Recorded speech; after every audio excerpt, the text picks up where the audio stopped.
Pues bien, llegamos al artículo número 3 del texto constitucional y por adelantado decimos que es un artículo subversivo, subversivo, subversivo. El artículo 3 dicta lo siguiente: el Estado tiene como fines esenciales la defensa y el desarrollo de la persona y el respeto a su dignidad, el ejercicio democrático de la voluntad popular, la construcción de una sociedad justa y amante de la paz, la promoción de la prosperidad y bienestar del pueblo y la garantía del cumplimiento de los principios, derechos y deberes reconocidos y consagrados en esta Constitución. ¿Cómo conquisto yo eso? El mismo artículo 3 nos contesta. La educación y el trabajo son los procesos fundamentales para alcanzar dichos fines.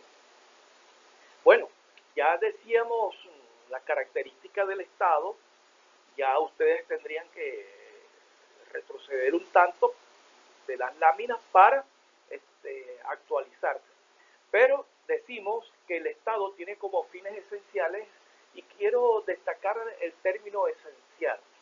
Esencial es en la respiración, pues. Esencial es que si estoy en un desierto, bueno, hidratarme es la manera de garantizar la vida. Entonces, cuando decimos esencial es porque es vital, es fundamental para los fines de ese Estado. Y en atención a esos fines del Estado es la defensa, es decir, la protección, la defensa del país, y para eso, bueno, se crea en este proceso socialista bolivariano la Fuerza Armada Nacional Bolivariana, es decir, para preservar y garantizar y hacer la defensa de nuestra soberanía, de nuestra independencia. A la vez, otro de los fines esenciales es el desarrollo de la persona y el respeto a su dignidad, es decir, buscar, pues, dentro del ser humano y estimularlo lo más excelso de su sentido humanista, de lo más excelso del sublime, de su razón de ser espiritual. Por lo tanto, hacia allá está dirigido lo que es el desarrollo de la persona, pero no solamente en el plano espiritual, sino también en el plano material. Y al igual, el respeto a su dignidad. Es decir, una de las razones de ser, pues, es que todos merecemos y todas merecen el respeto a la dignidad, pues, como ser humano, como ciudadanos y ciudadanas, y en ese sentido uno de los elementos fundamentales es que como fin el Estado tiene que respetar la dignidad del pueblo y crear las condiciones favorables, bueno, para que esta dignidad sea exaltada, sea estimulada y por lo tanto emulada. El otro a continuación es el ejercicio democrático de la voluntad popular. Aquí vamos a hacer énfasis en lo siguiente: es el ejercicio democrático de la voluntad popular. Ustedes ven allí claramente que no es el ejercicio de la voluntad del país, de la voluntad de las clases sociales, de la voluntad de la nación, de la voluntad del gobierno, sino que habla el ejercicio democrático de la voluntad popular. Y eso tenemos nosotros que interiorizarlo y tenemos que hacerlo parte sustantiva de lo que es la dinámica tanto institucional, social como personal. Por lo tanto, uno de los elementos fundamentales es educar, pues, esa formación, esa, digamos, bases, principios para que se imponga, pues, el ejercicio democrático de la voluntad popular. La construcción de una sociedad justa y amante de la paz. Esto está tomado textualmente del discurso de Angostura del 15 de febrero de 1819, de puño y letra del libertador Simón Bolívar, y esa es la razón de ser, pues, que sustenta, que alimenta el propósito, el fin, ¿verdad?, de la República Bolivariana de Venezuela, que es un fin continuo, nunca tendrá un fin, pero permítanme la expresión, a los fines de graficar, es la construcción de una sociedad justa y amante de la paz. Es decir, gradualmente, es como decía Eduardo Galeano sobre la utopía. La utopía está allá y avanzamos hacia ella se distancia, nosotros seguimos avanzando y ella se distancia. Es decir, si a ver vamos de una sociedad, hoy nos encontramos en un estadio con determinadas características, pero nosotros cada día tenemos que hacer escalonamiento, avanzar dialécticamente, y mayores cada día son los logros y los objetivos que nos planteamos como sociedad, como país, y avanzamos a los otros. Es decir, esos objetivos están planteados allí. Por eso la relación dialéctica de la conciencia y de las condiciones materiales de la sociedad y de la interacción en la cual nosotros tenemos que vivir, pues. Por lo tanto, la construcción de una sociedad justa y amante de la paz. En otro orden de ideas es la promoción de la prosperidad y bienestar del pueblo. Esto es uno de los fines esenciales, pues, la razón de ser, pues, y el Estado tiene esa función. Y en ese sentido, la promoción de la prosperidad. La idea es, o la intencionalidad es, que cada uno y cada una de las venezolanas, cada una de las personas que vivimos en esta república, en este territorio, bueno, nosotros tengamos una realización espiritual, un desarrollo personal, pero a la vez es la promoción de la prosperidad. Es decir, no generar, tributar por la indiferencia a que, bueno, las personas tengan una resignación a las condiciones con las que vive, como vive, sino que por el contrario, la intención es hacer esa promoción, pues estimular que cada quien, que cada una, que cada uno, bueno, logre alcanzar pues esa plenitud de desarrollo espiritual, ese desarrollo material, pero a la vez también esa espiritualidad, puesto de que uno de los elementos fundamentales es que el pueblo viva en bienestar, pues sea un pueblo feliz, como decíamos con la doctrina bolivariana, porque de ahí se deriva la conceptualización o los elementos inmanentes del artículo 3 del texto constitucional y la garantía del cumplimiento de los principios y de derechos y deberes reconocidos y consagrados en esta Constitución. Es decir, que es un texto garantista. ¿Por qué? Porque hoy nos encontramos con determinada situación. Está la intención, pero las condiciones materiales de repente no son las más favorables. Pero la idea es ir gradualmente preparándonos, autogobernándonos, formándonos precisamente para alcanzar esa prosperidad y ese bienestar del pueblo. Ahora, ¿cómo alcanzamos esto? Y le respondemos al texto constitucional. A través de la educación y el trabajo son los procesos fundamentales para alcanzar dicho fin. De manera pues que allí está expresada la razón de ser pues, de este artículo, que ya pues ya me han escuchado hablar, es una interpretación subversiva, pues, y por lo tanto así tiene que ser visto y así tiene que ser dimanado y estimulado a que haya por parte del pueblo la asunción de este artículo en función, bueno, precisamente de la construcción de esa sociedad justa y amante de la paz, como planteó el libertador Simón Bolívar.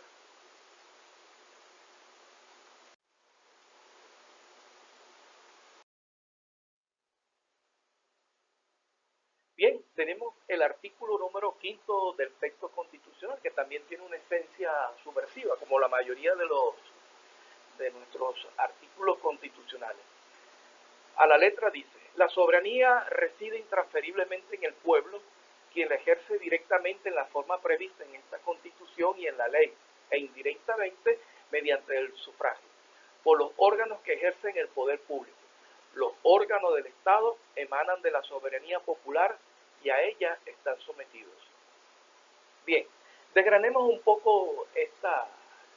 El pueblo es soberano y es inmanente a su razón de ser. Tan pronto la persona en su alumbramiento sale al espacio exterior, y ahí la persona ejerce pues toda su dinámica. ¿Por qué? Porque en la medida de que va avanzando y va siendo formado, va siendo educado, en esa misma medida va comprendiendo la razón de ser, pues, de ser soberano, y ser soberano es estar consciente de la toma de decisiones, pero esta toma de decisiones tiene que estar debidamente formado, educado, para que sea la toma de decisión lo más acertada y asertiva posible, de manera tal pues que ella tribute a, a los beneficios que entrañan los postulados fundamentales del texto constitucional. Y esos postulados están planteados en el artículo 3 como los fines esenciales. También en otro orden de ideas tenemos que plantear que todo está sujeto acorde a lo previsto en esta Constitución, y uno de los poderes, pues, es el poder electoral. En Venezuela fue elevado a esa condición y a través del Consejo Nacional Electoral, bueno, se expresan y se captan. Tan es así que ya llevamos 31 procesos electorales y bueno, ahora trimestralmente cada año se van a llevar a cabo procesos para que desde las comunas, desde las comunidades, se decidan, pues, por proyectos que se presenten para subsanar o remediar las condiciones o elevar la calidad de vida en dichas comunidades, en dichos consejos, en dichos circuitos, de manera tal pues de que, bueno, lo que se planteaba con anterioridad, pueda ser una vida vivible, feliz, y partiendo de esa felicidad, bueno, la convivencia y la plenitud del desarrollo de las personas. Ahora bien, vean ustedes lo subversivo a lo cual yo me refería, y es que los órganos del Estado emanan de la soberanía popular y a ellas están sometidos. Es decir, los órganos, las instancias, las estructuras, obedecen y tienen que estar imbricados en el espacio territorial al cual hacíamos alusión anteriormente. Es decir, no se está de manera etérea, sino que tiene que haber una vinculación con cada uno de estos sectores y establecer una relación unívoca. Pero en tanto y en cuanto eso sea objeto de una acción que desdice lo que plantea este acápite del texto constitucional, que los órganos del Estado emanan de la soberanía popular, si hay esa traición, si hay ese sentimiento, si hay ese distanciamiento, si quienes las dirigen están fuera de ese sentimiento y de esa comunicación fluida, gobernantes y pueblos, desde luego se pasará pues a hacer una revisión exhaustiva y hacer la evaluación. La evaluación consistiría en para quién se trabaja, para quién se gobierna y a quién se beneficia. Estas tres categorías, bueno, colocarán sobre la mesa de observación, de análisis, la conducta y el comportamiento de estas instancias. Por lo tanto, tienen que estar desahuciadas del entramado institucional. Por eso es que el comandante Chávez, de una manera muy hábil e inteligente y entrañando el compromiso que expresa el texto constitucional, planteó Ministerio del Poder Popular para tal y cual función, Ministerio del Poder Popular para tal función, Ministerio del Poder Popular. Es decir, la esencia de esos ministerios es precisamente ir a dar respuesta. Tan así que hubo lo comento brevemente, ustedes lo irán a discernir mejor y con más tiempo, y es que llegó un momento en que el comandante en una comparecencia pública hizo un planteamiento, bueno, que demostraba su desazón anímica en ese momento. Bueno, tendré que, digamos, echar para atrás la decisión de crear las comunas, porque se piensa de que las comunas solamente es una tarea o una función estricta del Ministerio de Ramos, pero es que lo que se trata es que todas las instancias, todo el entramado institucional tiene que estar direccionado precisamente a crear y fortalecer y a generar modos vivendi y modos de formación, de dirección, de elaboración, todo direccionado a tributar a que las personas tengan conciencia y tengan las herramientas técnicas, tecnopolíticas para generar pues, el gobierno del pueblo, autogobernarse y tener pues, esa preparación para la toma de decisiones. Entonces, es allí pues la razón de ser de este artículo 5 por su carácter fundamentalmente o eminentemente subversivo, y al cual nosotros tenemos que aludir con frecuencia y formar pues ya solamente analizar este artículo como los otros, bueno, son jornadas de días, de semanas para desmenuzarlo y llegar al grano. Por lo tanto, es una tarea, bueno, pendiente por realizar.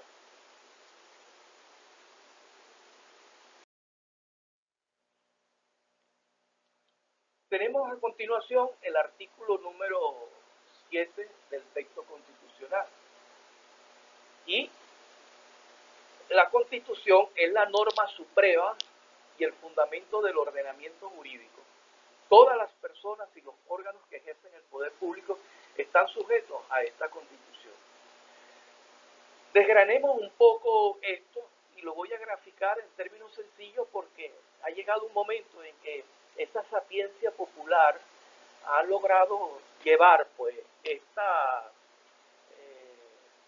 fraseología jurídica a los términos más sencillos y cotidianos, y es la manera de expresarlo de forma siguiente, y es que dentro del texto constitucional todo, fuera del texto constitucional nada.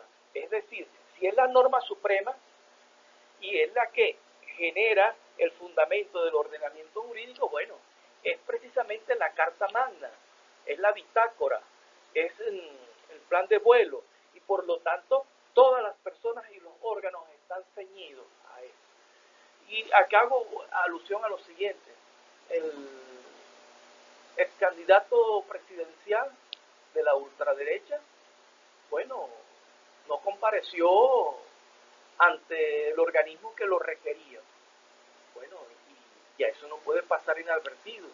Y todas las facultades de ciencias jurídicas y políticas tienen que expresarse. Eso no puede quedar allí, bueno, como una anécdota del pasado, sino que tiene que examinarse exhaustivamente, porque, bueno, deja en entredicho esas carreras profesionales. Entonces, cualquier estudiante de primero, segundo o tercer año, bueno, dirá, bueno, cuál es la característica normativista de las leyes, cuál es la convivencia, cuál es la sumisión, pues, en el entendido que es la norma suprema. Entonces eso realmente está vulnerado. De forma tal que tenemos que comprender, y eso es el condicionamiento, para generar todo proceso que se dé societal, electoral, político, institucional en el país, es decir, la norma suprema es precisamente el texto constitucional.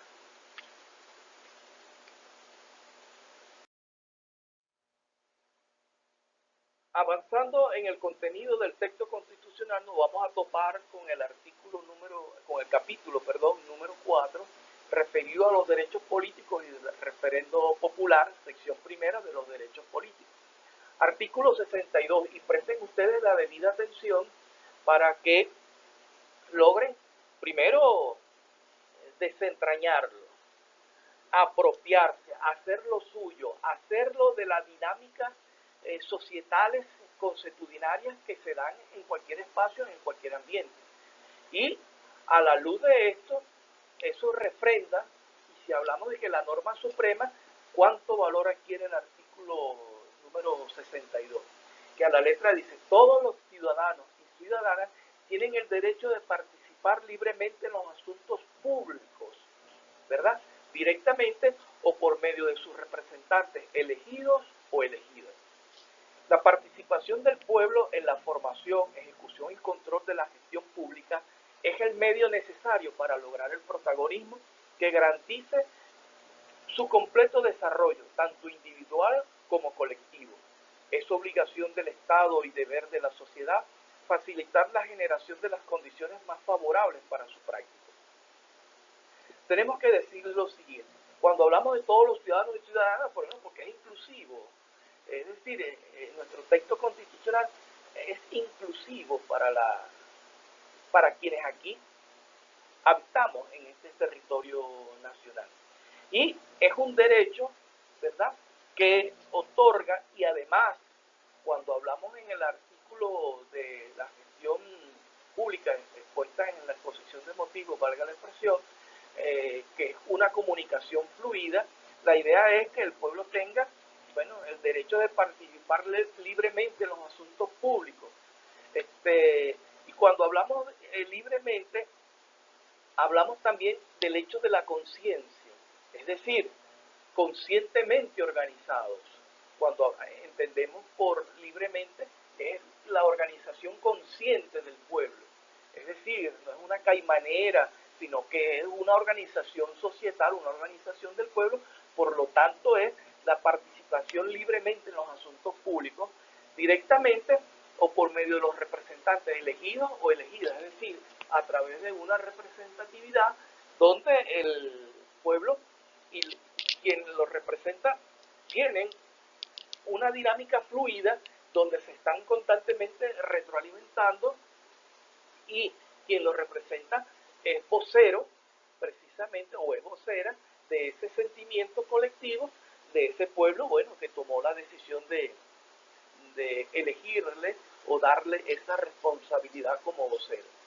La participación del pueblo en la formación y ejecución y control de la gestión pública. Entonces, cuando hablamos de formación, es que el pueblo está desde el primer momento en que se surge una idea, surge una intencionalidad, surge una propuesta, desde ese mismo momento está la participación del pueblo, puesto de que si eso no está refrendado por la voluntad del pueblo, eso puede ser en un momento determinado desechado y ser excluido eh, como potestativo o representativo o de la voluntad colectiva.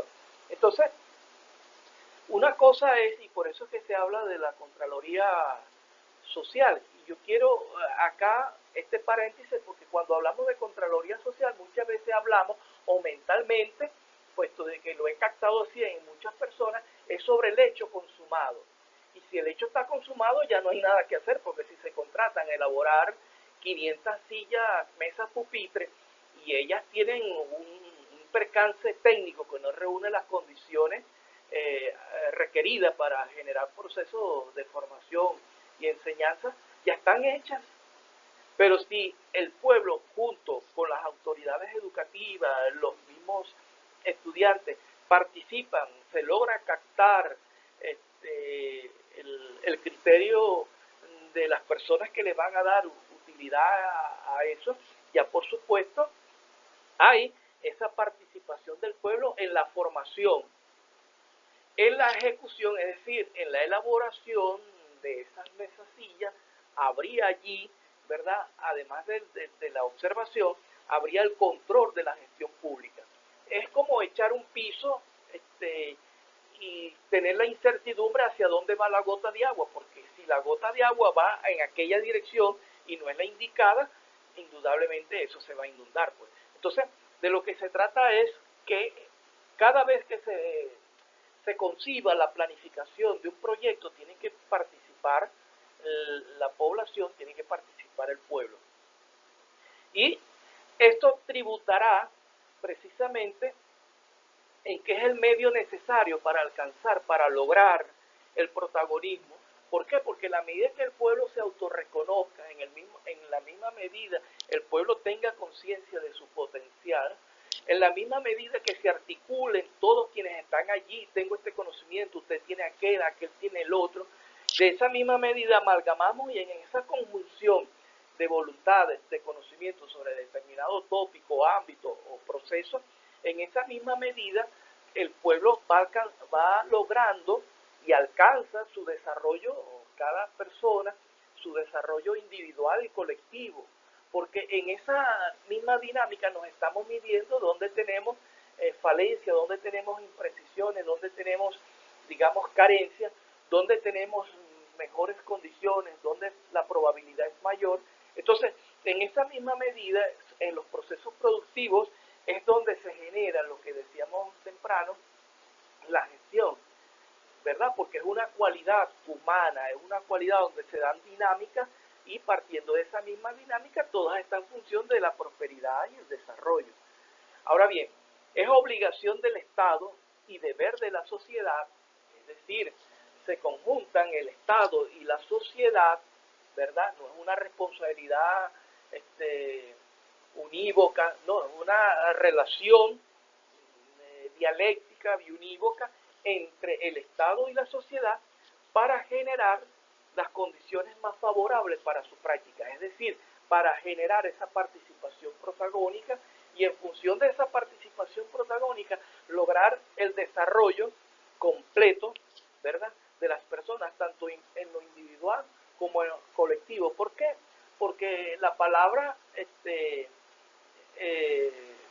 y digamos, estimula, pero la práctica realmente motiva y permite seguir ejemplos. Entonces, en ese sentido, el artículo 62 se convierte también en un artículo bastante subversivo y que tenemos que dedicarle más tiempo para desgranarlo, como decía anteriormente.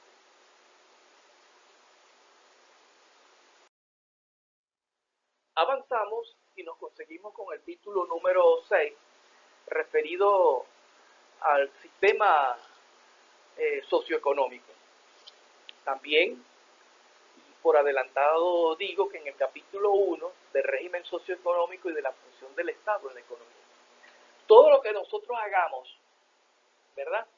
En el desarrollo, en la prosperidad, en el bienestar, en la felicidad, en la estabilidad política, ella tiene que tener un desenlace favorable en el ámbito económico. Si no tiene un desenlace en el ámbito económico, bueno, esto se convierte en una quimera, porque lo que se trata es de elevar la calidad de vida, puesto de que a mayor criterio, a mayor conocimiento de los procesos, la idea es que eso se reditúe en las mejores condiciones de vida para la población. Entonces, por lo tanto, al tener una economía sana, boyante, próspera, con alto quilate, eso genera condiciones favorables para elevar la calidad de vida de la población. Entonces vamos a sumergirnos un poco en la lectura del artículo 299. El régimen socioeconómico de la República Bolivariana de Venezuela se fundamenta en los principios de justicia social, democracia, eficiencia, libre competencia, protección del ambiente, productividad y solidaridad, a los fines de asegurar el desarrollo humano integral y una existencia digna y provechosa para la colectividad. El Estado, conjuntamente con la iniciativa privada, promoverá el desarrollo armónico de la economía nacional con el fin de generar fuentes de trabajo, alto valor agregado, elevar el nivel de vida de la población y fortalecer la soberanía económica del país, garantizando la seguridad jurídica, solidez, dinamismo, sustentabilidad, permanencia y equidad del crecimiento de la economía, para lograr una justa distribución de la riqueza mediante una planificación estratégica democrática y de participación abierta. Decía de que todo lo que tenemos nosotros que hacer en elevar, en consolidar esta revolución socialista bolivariana, tiene que estar direccionado a generar en la economía una consolidación para elevar la calidad de vida. Ahora bien, ¿dónde se fundamenta ese sistema o ese régimen socioeconómico de la República Bolivariana de Venezuela? En los principios de justicia social. ¿Por qué? Porque aquí ha habido un desfase, un desequilibrio, y bueno, ya lo decíamos en ocasión pasada, hay sociedades, ¿verdad? Y si no nos remontamos a la Cuarta República hacia atrás, 100 años hacia atrás, vemos que en los polos de una sociedad hay grandes cantidades de personas en condiciones precarias de vida y en el otro extremo, bueno, reducidos grupos con condiciones de vida prósperas, bollantes, con riquezas, con recursos, bueno, y esos recursos son obtenidos precisamente de expoliar, saquear, de explotar el talento, la inteligencia, la capacidad de las personas y, bueno, de allí sus estándares de vida, mientras que el pueblo, bueno, vive en esos cordones de miseria, bueno, que están circundando los centros de producción, las fábricas, las empresas. Entonces, esa justicia social hay que resarcirla. Lo otro es la democracia, es decir, a mejores condiciones de vida hay un mejor ejercicio de la democracia, porque la democracia es gobierno del pueblo. Entonces, y a la vez tiene que ver con que esa economía o esos diseños o ese régimen socioeconómico sea eficiente, porque si no hay eficiencia, si no se garantiza que cada proyecto, cada proceso industrial, tecnológico, genere los resultados esperados, sí, lo dije bien, está en función precisamente de generar las condiciones de vida. Caso contrario, bueno, será un salto al vacío, será una inversión fallida, frustrantes y en consecuencia, bueno, no se alcanzan los objetivos planteados ni para el trimestre, ni cuatrimestre, ni el semestre, ni lo anual. Entonces, por lo tanto, es una inversión en saco roto. Lo otro, la libre competencia. Cuando decimos la libre competencia, porque nosotros no estamos dentro del marco de los sectarios, sino que el capital nacional puede participar, pero acatando las reglas que establece el régimen socioeconómico de la Revolución Socialista Bolivariana. Y puede participar, y lo dice allí expresamente, la libre competencia, protección del ambiente. Cuando hablamos de protección del ambiente, bueno, nosotros somos parte inserta de lo que es la naturaleza. No es el hombre y la naturaleza, no, nosotros y la mujer, la mujer y el hombre somos parte de la naturaleza y por lo tanto una manera de garantizar la continuidad de la existencia humana dentro del globo terráqueo es precisamente la protección del ambiente, a los efectos precisamente de acentuar la lucha por generar ninguno o el menor daño posible a los ámbitos geográficos, ecológicos, naturales, ambientales, la flora, la fauna y todos los recursos mineros que aquí estén, pero sin originar daños catastróficos o el menor daño posible, o quizás ninguno. En otro orden de ideas tenemos la productividad y la solidaridad.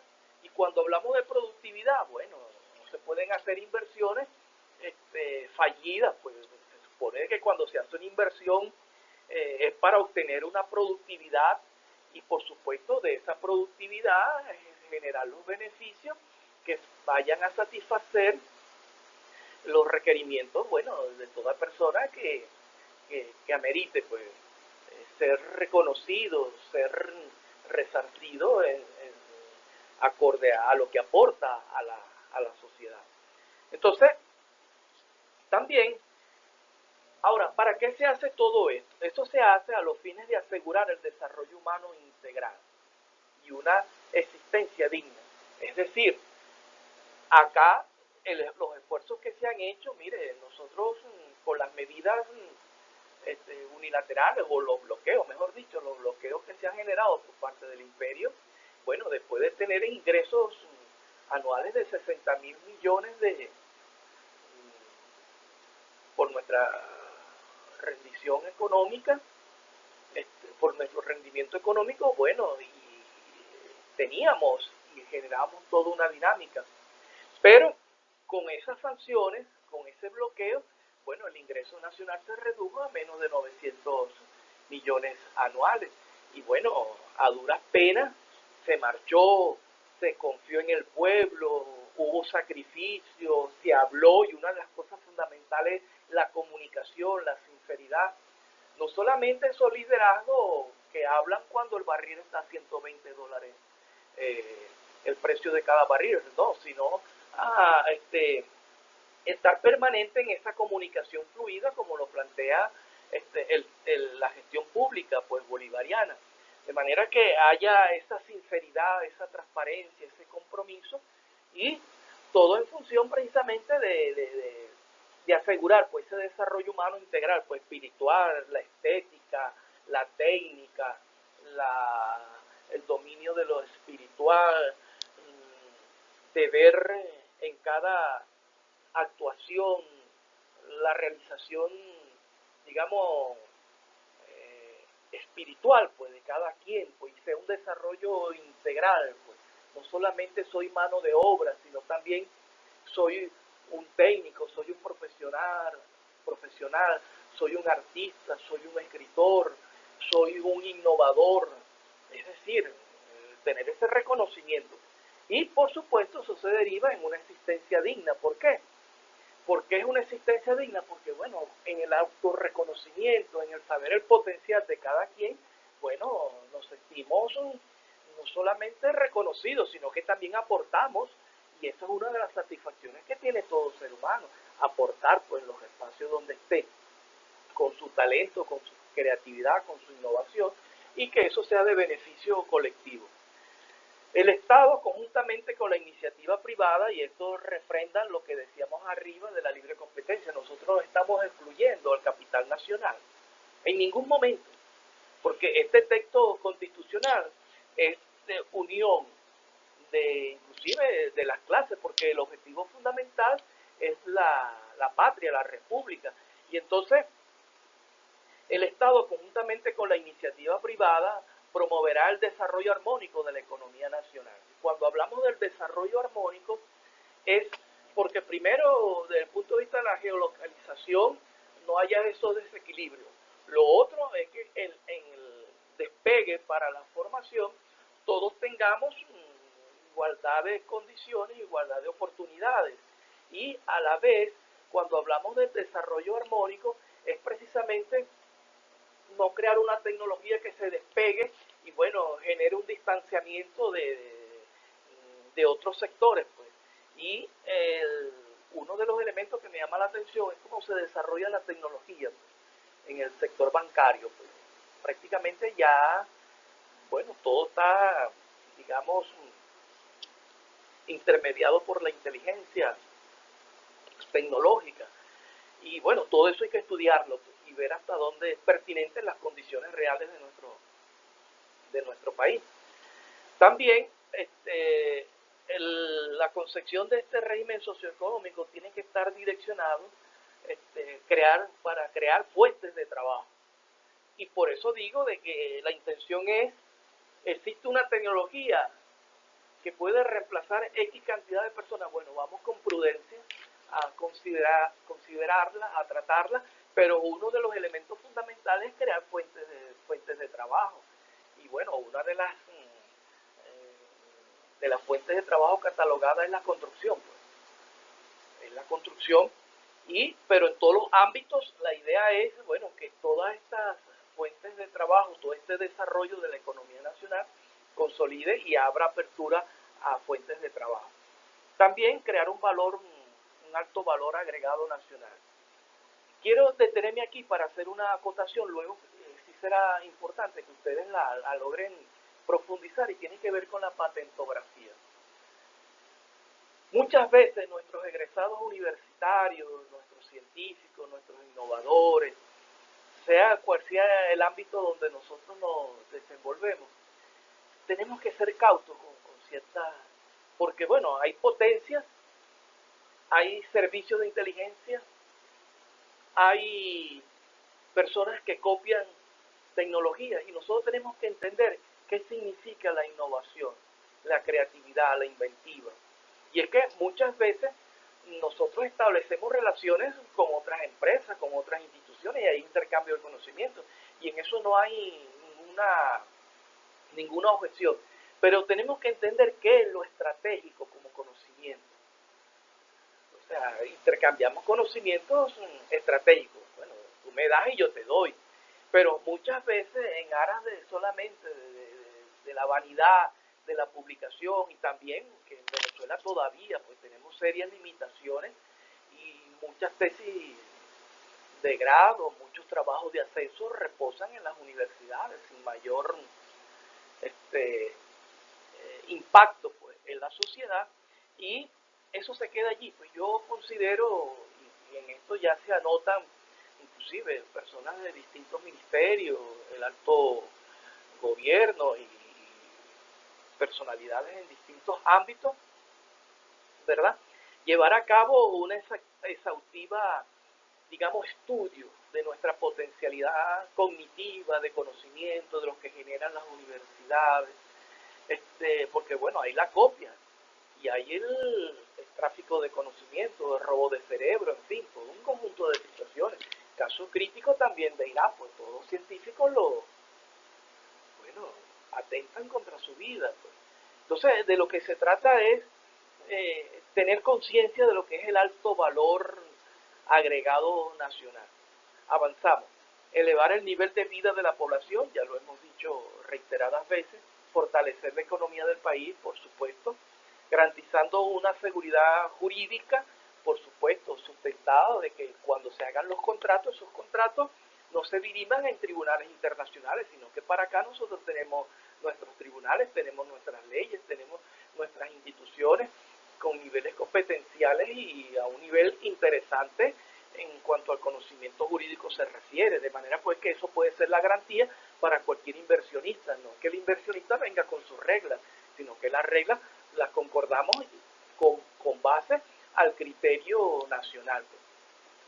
Por supuesto, dinamismo, estar constantemente generando ese valor agregado, esas fuentes de trabajo, en fin, buscar innovaciones, ser asertivo y utilizar determinados recursos técnicos, tecnológicos, humanos, desarrollar carreras que potencialmente van a subsanar y no seguir con el mismo pensum de estudio, puesto de que, bueno, hay carreras que, bueno,